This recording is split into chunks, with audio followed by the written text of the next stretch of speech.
Now let's make use of all the points here, all the resolution, and add some waves and ripples to the yogurt. So a very handy tool, a very handy node that we use to do that is the mountain node. You could also do this in an attribute VOP. It's quite handy to, you have a bit more control there, but we can achieve some good results here just with the mountain node. It's all set up ready to go for us.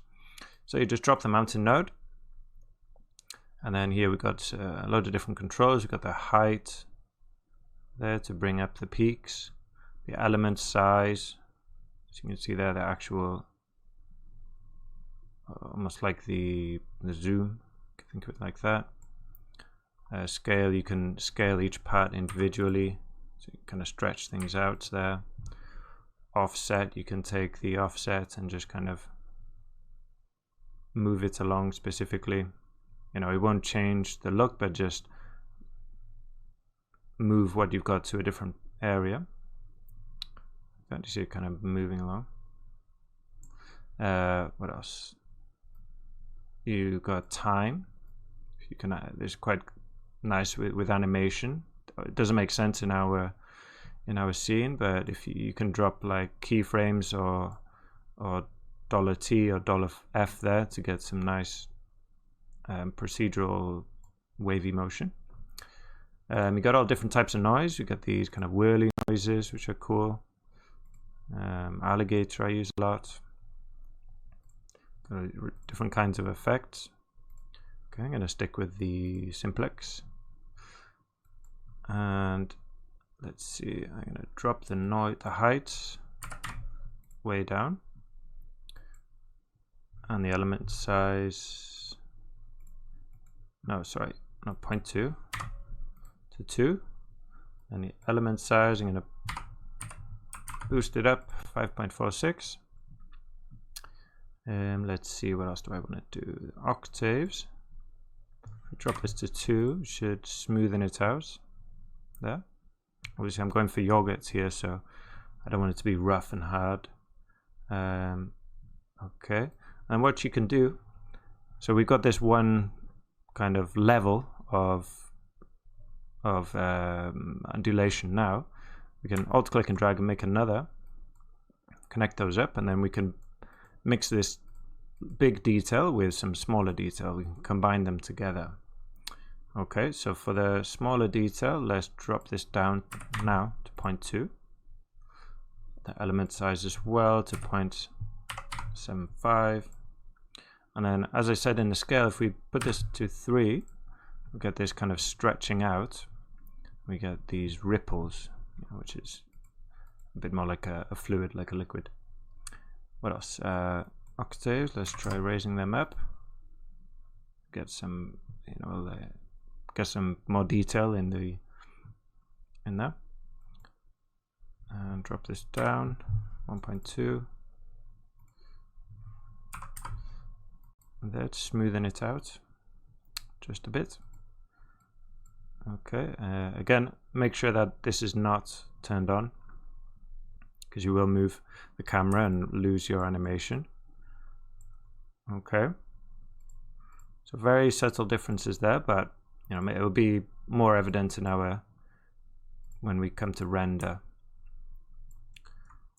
Great. So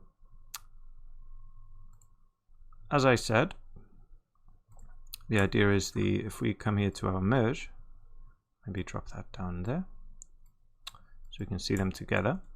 We got our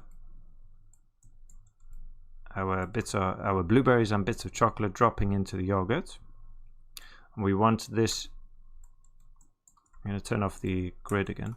We want the yogurt, the geometry, to react to this geometry. So we're going to pass color basically from these bits, this geometry, to the yogurt geometry, and then deform it based on the distance and also the velocity of this geometry.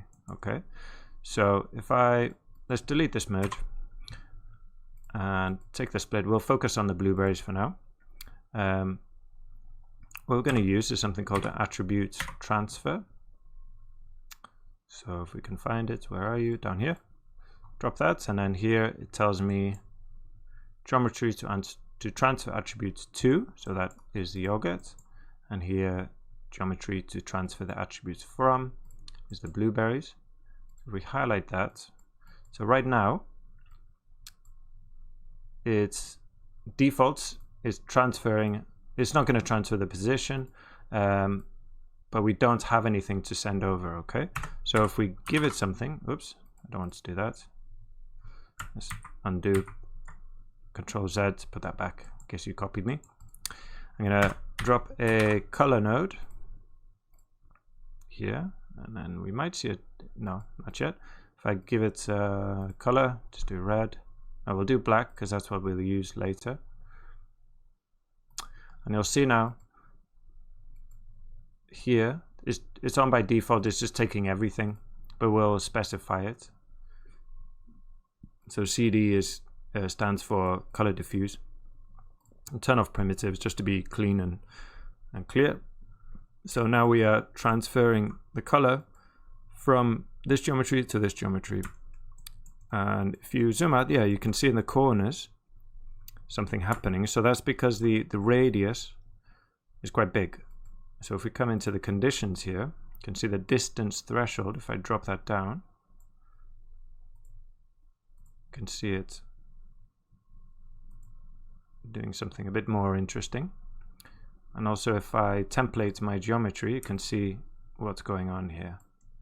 So again, based on distance, we're passing the color black from here to here, and you can transfer any attributes, okay, like textures, velocities, or whatever, anything you have, and points primitives on the detail level or vertex level, and then we can blur it out with this blend. Okay, to get it, whoops, something a bit smoother. Can try different. Here it's not going to make a big difference yet, but we've got different ways of. These are different kind of interpolations. Okay, maybe you probably won't see it. Yeah, we're not going to see a difference yet until we start to have. You know, because this is just a solid yes or no, black or white. Great.